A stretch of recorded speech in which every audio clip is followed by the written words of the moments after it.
This is another iRaw podcast.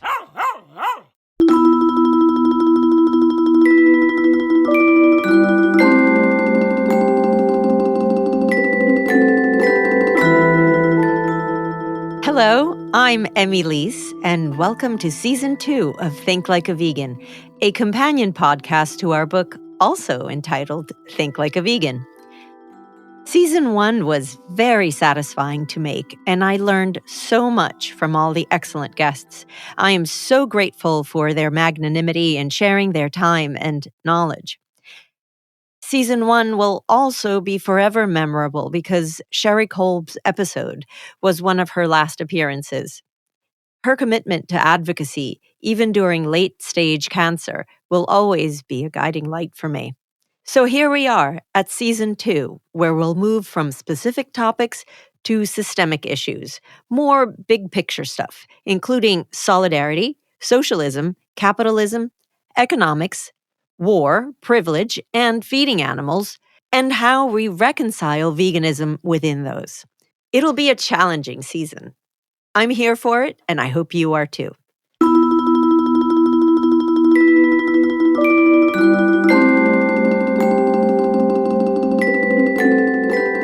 As we've talked about in our book, animals' bodies are both a means of production and a saleable product. They're bound up in this impossible situation from which escape is seldom possible. And this brutal and unjust exploitation doesn't stop with them. It permeates every aspect of our existence to our and their detriment. Yet, where is the political solidarity from those who've thought and care about labor and social exploitation? Leigh Claire Berge's forthcoming brilliant new book entitled Marx for Cats, a Radical Bestiary makes the case for political solidarity across species. She writes, "To listen to Marx today, some 150 years after the publication of his major texts, is to be jolted by a sense of immediate recognition." He writes that the need of a constantly expanding market for its product chases the bourgeoisie over the entire surface of the globe. It must nestle everywhere, settle everywhere, establish connections everywhere. As Marx saw it in the 1850s, for the first time in human history, everything was suddenly for sale, always and in all places. Can we change such a state of affairs? Is another world possible? This sense of a revolutionary horizon continues to be one of the claims for which Marx remains known, and it is one to which my book adheres. I only attempt to resituate it and to demonstrate that the revolution has always and must continue to include non-human animals.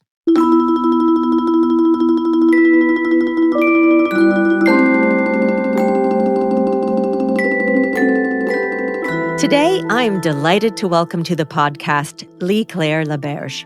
It was Jason Hannon, a guest on Season 1, who introduced us. I had the pleasure of meeting Leigh Claire in person a few months ago over a fantastic vegan lunch in Berlin. Leigh Claire quotes and delivers on something Angela Davis said. To imagine the human relations and the non-human relations behind all of the objects that constitute our environment would be revolutionary. And Angela Davis is both a Marxist and a vegan. Using visual and textual sourcing in Latin, German, French, and English, Marx for Cats shares the often secret history of cats, cat lovers, and cat haters, as each of these groups have taught us about labor, money, and class struggle, and as they have found themselves in a centuries-long conversation about the freedoms and constraints of humans and non-human animals in a capitalist world. So, I am very much looking forward to today's talk and why solidarity needs to reach across species. Before we hear from Leigh Claire, here's a bit of background about her.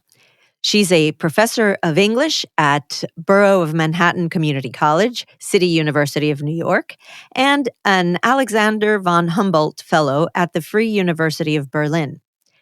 Broadly speaking, her work concerns aesthetics and political economy. Her new book is Marx for Cats, a Radical Bestiary, which will be out this autumn from Duke University Press. And I want to read two more short zingers from the introduction to Marx for Cats, which I was very excited to get to preview before its release. The first one encapsulates perfectly a frustration with non-vegans who identify as politically to the left or even socialist or Marxist. She writes, "What is known is that humanity's relationships with non-human animals is exploitative and unsustainable.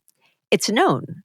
And yet many inhabitants of the global north, and most Marxists, continue on as if non-human animals warrant exploitation, as if industrial animal agriculture constitutes an acceptable social practice, as if Marxism need not develop to include new populations, including new species."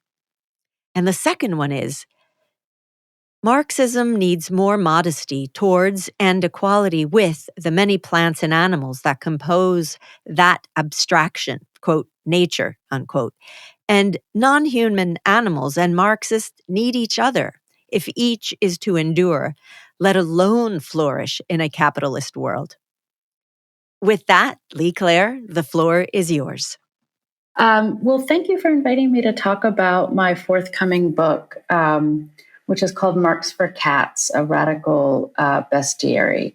It'll be coming out with Duke University Press either November, December of this year of 2023. And one of the things that I wanted to share today was both a selection from the book and sort of an overview of the book. As I think that your listeners will hopefully realize, as will readers of the book when it's finally published, the title Marx for Cats is about, it's the book is about cats, but it is also a way to ask questions about animals and about those of us who are particularly politically committed, in this case, Marxists who are quite committed to a kind of political emancipation, what they think of animals, what they believe about animals, and how they imagine animals or don't, as the case may be, being involved and participating in a kind of political struggle to manifest a different and more equal and more egalitarian society. And plenty of activists in radical history have announced their intention to create a more equal human society, but it's much more rare that those of us committed to forms of equality could think or would think about including species other than humans in that vision. So this book, Marx for Cats, is a kind of collection of stories and tales, both literally and figuratively, it should be said, of politically committed Marxists who sometimes have been able to incorporate cats and other animals into their struggles, and sometimes have not. Even though when we look back historically, we can think, this was a missed opportunity. This was a kind of loss. And the figure who I'm going to concentrate on in our episode today is a Marxist revolutionary Polish who lived in Germany. Her name is Rosa Luxemburg. Readers or listeners might know of the book Red Rosa. It came out in 2015 by Kate Evans. It's a graphic biography of Luxemburg's life. She had an amazing life, full of political struggle, full of theoretical production. She was an absolute animal lover, as listeners will soon learn. But she also had a difficult time either understanding or articulating or imagining how animals might actually be involved in a political struggle with humans. So what I want to do now is give a section from the book that's concerned with Luxembourg, and that'll be a sort of intimate affair, and then sort of zoom out a bit and think about the book as a whole and what Luxembourg offers to a project like this.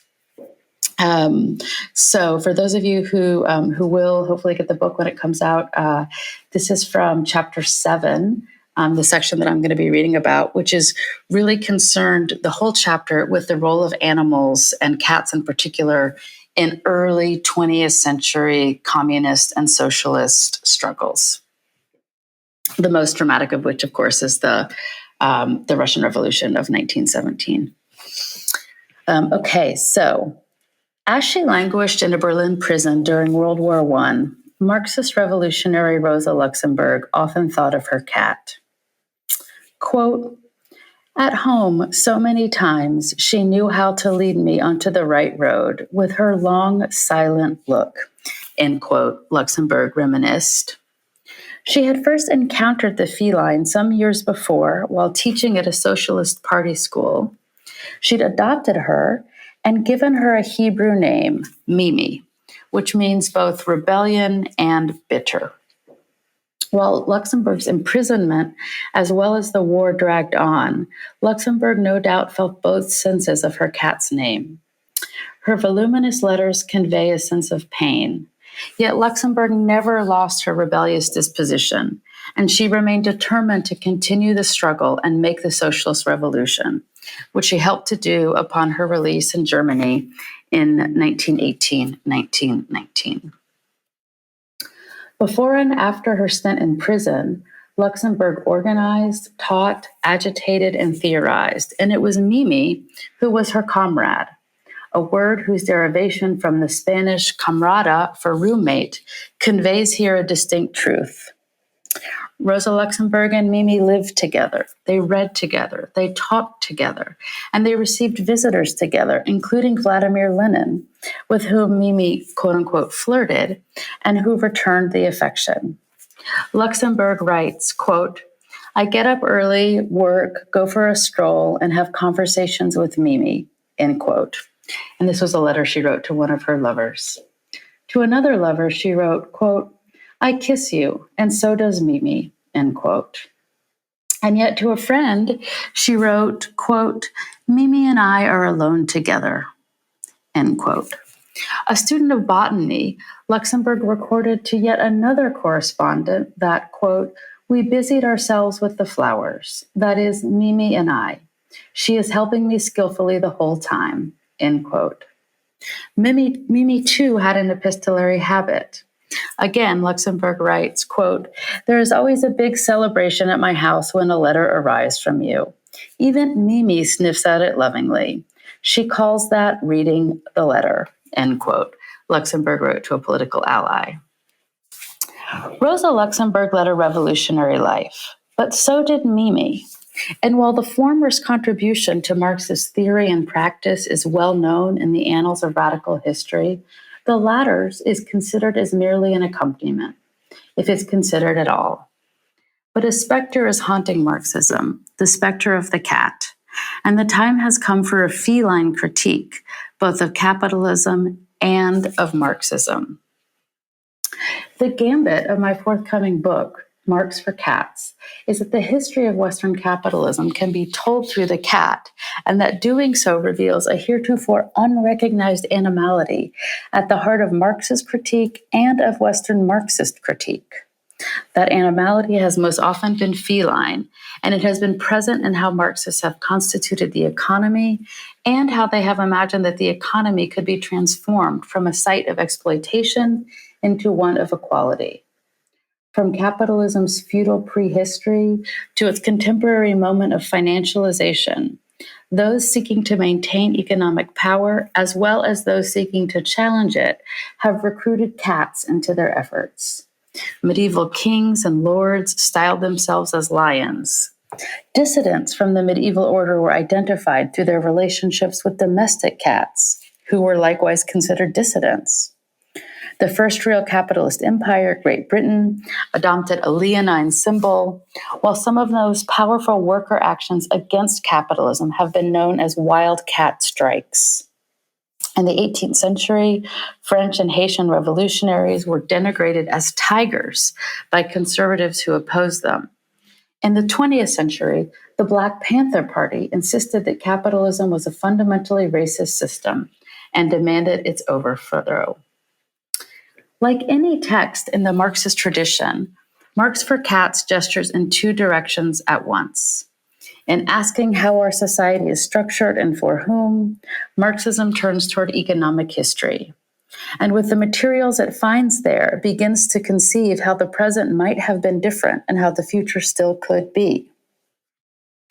In offering a feline narrative of our economic past, I argue that Marxism not only has the potential to be an interspecies project, but that it already is one. And in using that knowledge and those histories that I present in my book in cat form, I suggest that we may collectively plot a new future together, one which recognizes the work that cats have always done for Marxists, and one which wonders what political commitments can Marxists make to cats. This is less a radical history of a single species than a history of how felines and humans have made each other radical, both radically progressive and radically conservative. As a whole, my book, Marx for Cats, should be understood as what the philosopher Walter Benjamin called a Tigersprung, or a tiger's leap into the past. For Benjamin, the recollection of a historical moment functions as a kind of return to it. And in the most revolutionary eruptions of both feudalism and capitalism, whether those be the peasant uprisings of the Middle Ages, the Paris Commune of the modern age, the queer and communist movements of the 20th century, in each of these radical reformulations of economic power and possibility, cats were present. Indeed, they were often used for said reformulation. But cats have also been called on to oppose such movements. And some of economics history's most rapacious and atavistic rulers have passed their days in private menageries, staring into the eyes of big cats in kin-like fashion. For Marx, too, the figure of the leap, or the Sprung, which is German, Benjamin's Tigersprung, for Marx, too, the figure of the leap was an important one. Only for Marx, capital, not a feline, did the leaping. And capital leaps into the future, not the past, as it remakes the world through industry, wage labor, and revolution. Marx returned to this idea of the leap in multiple texts, writing in his magnum opus Capital, for example, that, quote, so soon, in short, as the general conditions requisite for production by the modern industrial system have been established, then this mode of production acquires an elasticity, a capacity for sudden extension by leaps and bounds, end quote. Numerous Marxists, from Leon Trotsky to Mao Zedong to C.L.R. James, have followed Marx and used this figure of the leap in their analyses of capitalism and its overcoming. But of course, domestic cats leap as well, and their sense of poise and balance as they do so has long distinguished them among the animals that cohabitate with humans. Perhaps that's why revolutionary Red Emma Goldman claimed that she herself was like a cat. No matter where she was thrown from, she said, and regardless from where she was forced to jump, she always landed, quote, like a cat on my paws, end quote. My book, Marx for Cats, combines these multiple figurations of the leap in order to capture the moments in which cats and capitalism interact. In those openings, we may locate how felines have long been creatures of economic critique and communist possibility. We need only a certain punctuated history of capitalism to realize this feline truth. And my book offers an illustrative, not exhaustive telling. In presenting the past through this sometimes disjointed feline narrative that begins in the 9th century Common Era and continues to our present, I have followed Marx, who stresses the importance of understanding history not as a seamless continuum, but rather is constituted by moments of break and rupture, of forward and backward lurches. If we're not careful to follow history's meandering path, we wind up with a bland conception of history as progress, which amounts to, according to Marx, a scene in which, quote unquote, all cats become gray since all historical difference is abolished, end quote. But if we follow the cats themselves, history hardly appears so monochrome. Rather, we're presented with a calico palette, one in which those on society's margins and those fighting for a different social world have either sought out or have been forced into the companionship of felines. As a guide to capitalism's past, cat is hardly a transparent category. And in Marx for Cats, it assumes three distinct roles. First, cats are witnesses to and perhaps makers of history. They have different and sometimes competing designs and desires. Cats benefit from certain historical situations, being welcomed indoors, for example, just as they suffer from others, such as the cat massacres which roiled late medieval and early modern Europe. When a new historical order is heralded in or an old one is banished, cats always seem to appear on the scene, where they take positions as both a vanguard and rear guard of historical change. One could be forgiven for wondering whether cats are to non-human animals what the proletariat is to all other classes, namely midwives of a different world. Secondly, cats mark economic history as icons, symbols, indexes, and material residues of a past that really did happen. My book is an archival project, and I could not find what was not there. When the first president of the United States, George Washington, styled himself as a new kind of leader during the American Revolution, he decorated himself with a leonine sword. When radical printer Thomas Pence designed coins for a new socialist economy in 18th century England, the coin which celebrated freedom from slavery was stamped with a cat. The icon and the index can never fully be separated, and the symbolic feline history I uncover here doubles as a material history in which both human and non-human actors who undertook revolutionary activity left traces of a changed world. And then finally, my book surveys a broad range of philosophers and theorists, from Niccolo Machiavelli to Adam Smith, from Frederick Engels to Louise Michel, from Rosa Luxemburg to John Maynard Keynes, and yes, Karl Marx himself. Those who have studied the relationship between state power and economic power, those who have contemplated and indeed instantiated how different that relationship could be, have often used cats to do so. They have theorized using feline metaphors. They have recorded the delights and miseries of writing and organizing with feline companionship. And some of them have discussed their work with their cats. I take my book's introductory title from the Marxist philosopher Theodor Adorno, who titled his post-World War II essay on the loss of solidarity in socialism, Katze aus dem Sack, cat out of the bag. I present many little-known feline tales and anecdotes in this book, and I was surprised, as readers and listeners are likely to be, when I learned that American founding father Thomas Paine was accused of cat sodomy, and that Paris communard Louise Michel wrote letters to her cat from her penile exile in the South Pacific. But what is known is that humanity's relationships with non-human animals is exploitative and unsustainable. It's known, and yet many inhabitants of the global north, and most Marxists, continue on, as if non-human animals warrant exploitation, as if industrial animal agriculture constitutes an acceptable social practice, as if radical politics, including Marxism, need not develop to include new populations, including new species. I've tried to take my lead in this book from Marx himself, a great lover of literature who consumed multiple styles, languages, and genres. His writings have an artful and literary playfulness about them that often goes unremarked. Citing his inspiration and antagonist, the great German philosopher G.W.F. Hegel, for example, Marx claims that, quote, Hegel remarks somewhere that all great world historical facts and personages appear, so to speak, twice. He forgot to add, the first time as tragedy, the second time as farce, end quote. This book, Marx for Cats, should be read as both, and I leave it to the reader and the listener to determine the proportions of each, as I present a history where class struggle and cat struggle intertwine. It is a project intended for both novice and seasoned critics of capitalism, for dedicated cat lovers, as well as for those who are allergic.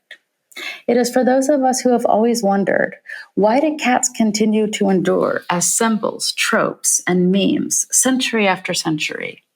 Why are cats cherished and hated so passionately by so many different constituencies in so many different historical moments?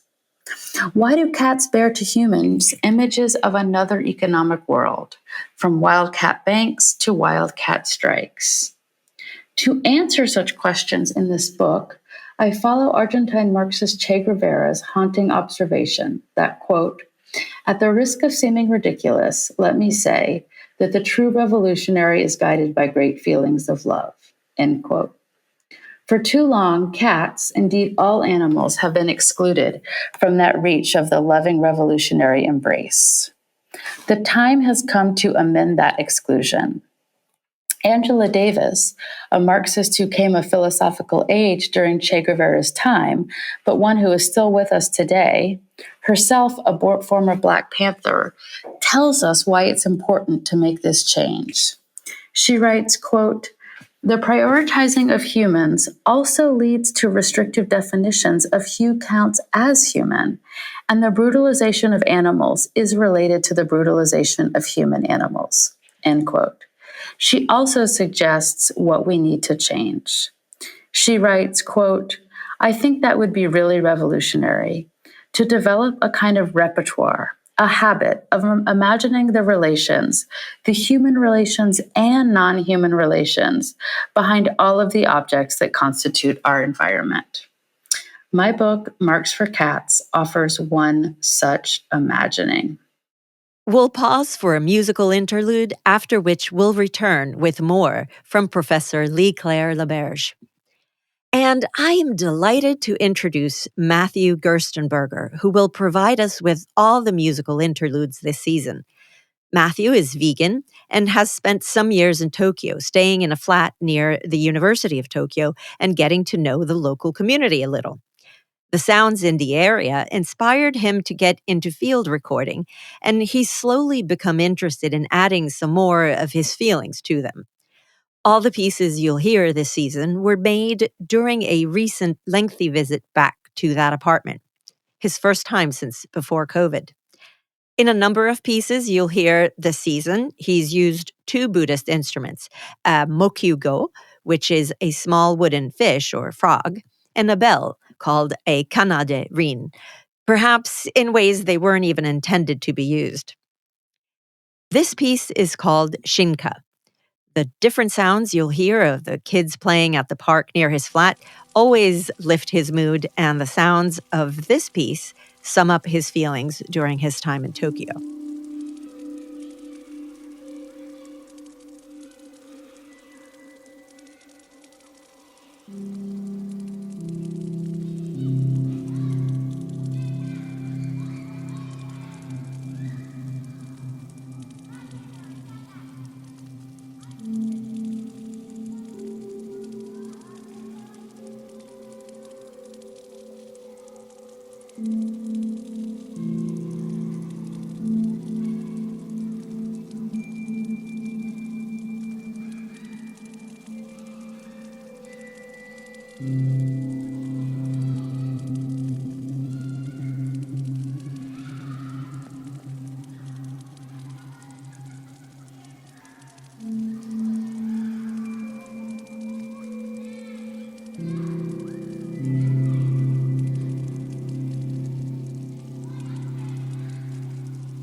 We're back for the second part of Leigh Claire Berge's political solidarity across species. That was sort of an overview of the whole project, and now I want to return to the theorist and character who I introduced in the beginning of the episode, Rosa Luxemburg, and the work that she did with her cat, Mimi. So Rosa Luxemburg's magnum opus, The Accumulation of Capital, was in fact composed with the help of her cat, Mimi. There she diagnosed a lacuna in Marx's prose and solved a problem with his theory of accumulation that is still appreciated today. How, she wondered, does accumulation continue within a closed economic system, as Marx's Capital seems to propose? Luxemburg understood the situation in feline terms, and she wrote, quote, "We are led to believe that the market simply grows bigger and bigger. The logic is circular, like a cat chasing its tail," end quote. Luxemburg's answer departed from feline circularity that she used in her analysis. She argued that there must be an outside, and only if there is one, if there are spaces of non-capitalism, can capitalism continue its expansion, which we know, and which she argued it does through forms of imperialism as well as forms of credit and debit. Unsurprisingly, in Luxemburg's life, cats entered into the internecine party struggles as well. One comrade of hers reprimanded Luxemburg for the victuals she purchased for Mimi, noting that the same money, the same meat, could have been used to feed the poor. In return, Rosa Luxemburg retorted, quote, "Why are you telling me this? Don't I do everything in my power to fight for the poor? You shouldn't spoil my joy with Mimi," end quote. But the more things change, the more they say the same, as the French say. Even in the revolutionary moment of impending world war, humans and animals were turned against each other and placed in competition by Luxemburg's Marxist comrades. Even for her small moments of interspecies comradeship, Rosa Luxemburg, as well as other cat-loving communists, were castigated. Luxemburg, in turn, issued her own critiques of her comrades, not for their feline interactions, but for their support of World War I. How, she wondered, could a socialist revolution transpire if workers in one country were willing to send to slaughter those of another, all at the behest of nationalist accumulation? And here Luxemburg is talking about the Social Democratic Party of Germany, which, given the power of the purse, had voted to fund World War I. As the imperialist First World War raged on, Luxemburg was imprisoned for insulting the Kaiser.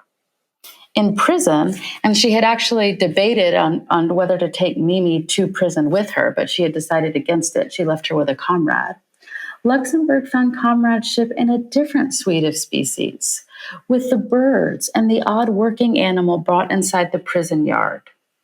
She had become, in Marx's work, vogelfrei, or bird-free.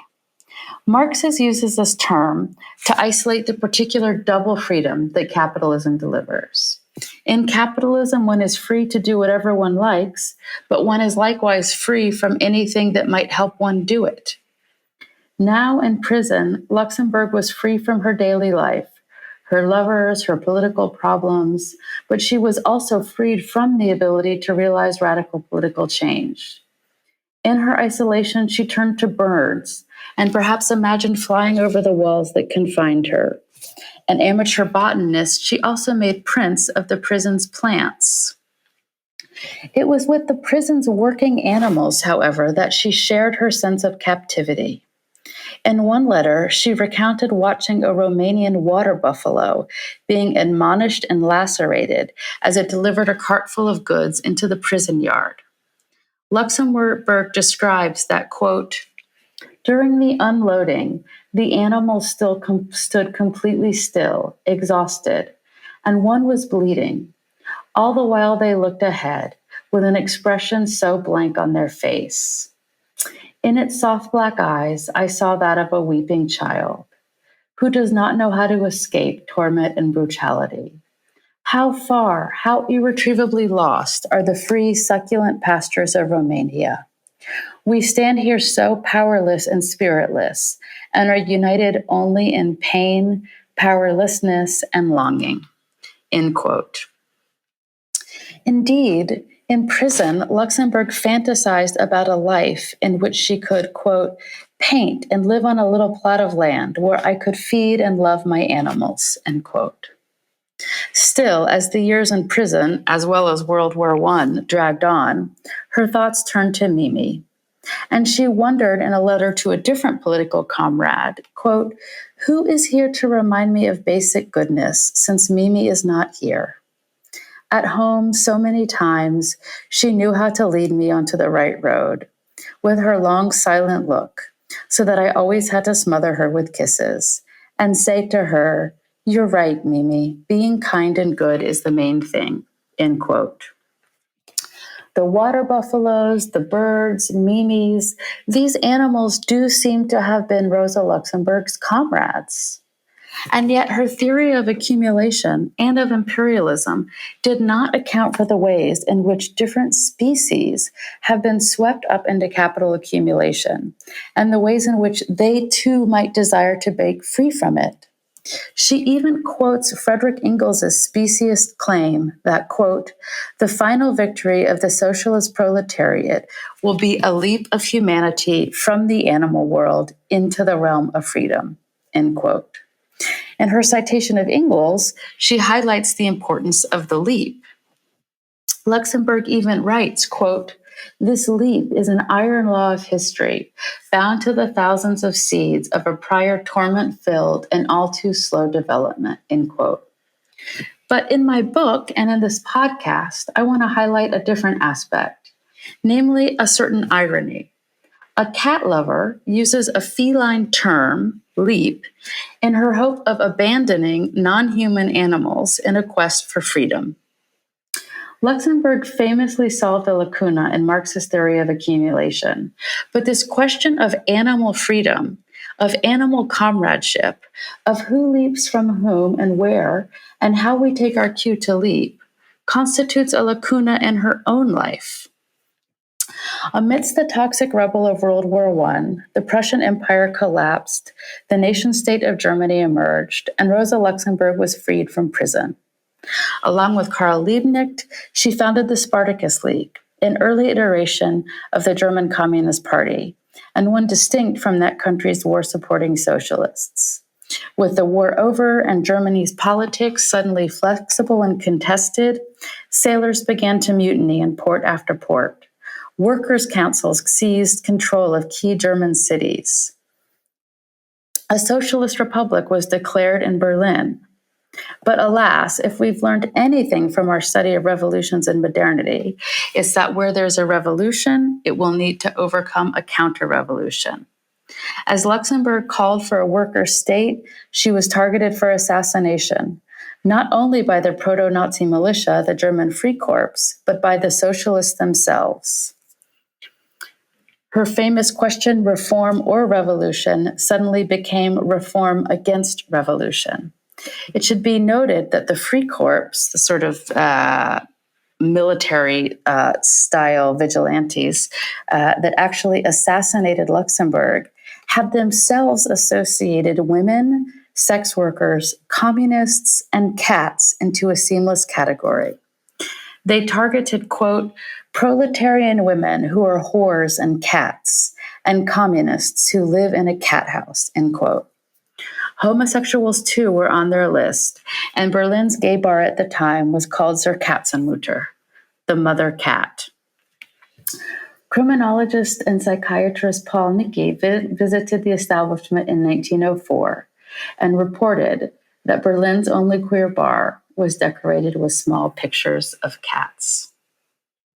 Thank you, Leigh Claire. And I cannot wait to read it from cover to cover at least once. I read the introduction that you sent me, and I love that. And everything that you've said just now, I mean, I was just cheering and in my space here. And I mean, it's powerful. It's engaging, but it's also really moving. And I absolutely, and I it's a good thing I don't have video of this. It was moving, and I shed a couple tears. Eyes moistened. No, I'm serious. I think, we're talking about a time period and ideas and so forth that are still so completely applicable, and behaviors that we still so much see, especially with our leftist and Marxist friends and colleagues and comrades, that and the parallels that you draw, as cats being midwives for a different existence, a different sphere, and different ideas. I love that, and I so hope that more of us leftists see this and make a switch and a progression to including animals in our rhetoric and in our practice in being vegan. I think that I think that this book is really going to do that. And I'm super excited, and I'm incredibly grateful that you've come on here today. Super grateful. So thank you so much. Before we go, where can people follow your work online? And do you have any other projects you'd like to promote? Well, people can go to marxforcats.com. The project actually started, I'm a professor in my non-writerly life, and sometimes I have to, or try to, explain concepts from Marxism to students, and it can be tricky. And a few artist friends of mine said, well, why don't you make a series of videos in which you explain the concepts to cats and then show the videos to the students? And the cats love it. I mean, they got it. So people can go to marxforcats.com, and also professors, I know people teach with this as well. There I sort of break down for the cats different terms, the commodity, labor, alienation, capital, finance capital, credit, debit, so on and so forth. And you can watch the cats interact with them.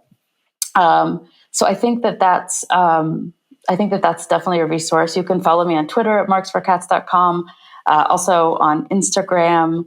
And I would love to just add one closing thought in response to what you said. First of all, I just want to say that I appreciate that this brought tears to your eyes. What a compliment.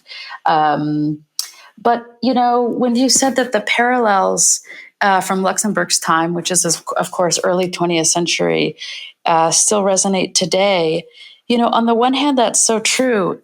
And yet, on the other hand, when you think now about the discourse of ecological crisis that we are immersed in, that Luxemburg was not immersed in, right? But we're daily in conversation with socialists, with comrades, with leftists, talking about ecological crisis and ecological devastation. And I think that, I hope that one of the things this book offers is a chance to reflect on sort of missed opportunities of radical history, whereby coalitions that could have been formed between humans and other animals were not, but perhaps can be now. And I mean, an era of climate change, of ecological devastation. I mean, now is the time. Seize the moment. There's no time like the present. Absolutely, and brilliant. I can't wait till you have your book tour, and I hope you come to London, because we've got to make that happen. Thank you again, Leigh Claire. Really appreciate you coming on today. Thanks so much for doing this, and also thanks for doing the whole podcast. It's such an important project. I appreciate it. Thank you so much.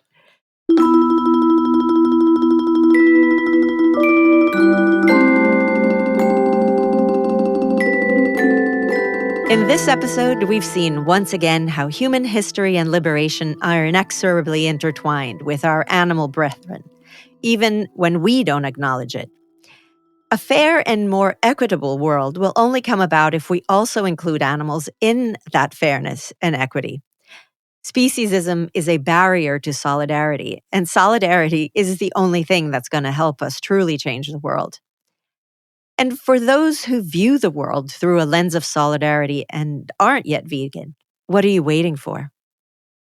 Next time, continuing our look at leftist politics, Troy Vettese and Drew Pendergrass, authors of Half-Earth Socialism, join us to talk about why vegans should be socialists and socialists vegan. We burn things up when we go round. We speed things up when we go round and around and around. That's it from me, Emmy Lease. Thank you for listening. I'll post a transcript in due course on our website, thinklikeavegan.com. Remember, you can get in touch by email at thinklikeaveganbook@gmail.com or find Think Like a Vegan on social media. You can find me, more of my work and my upcoming events at emmysgoodeating.com and on social media. Subscribe to this podcast, share it with others, and leave us a review. And you can buy Think Like a Vegan anywhere you buy books and audiobooks or request it from your local library. Production credit goes to Jim Moore of Bloody Vegans Productions. Theme music provided by Jenny Moore's Mystic Business from the eponymous album. The opening tune is Flashback, and we close with Tear Things Up. The interval music is by Matthew Gerstenberger, a.k.a. Seismicity, on SoundCloud.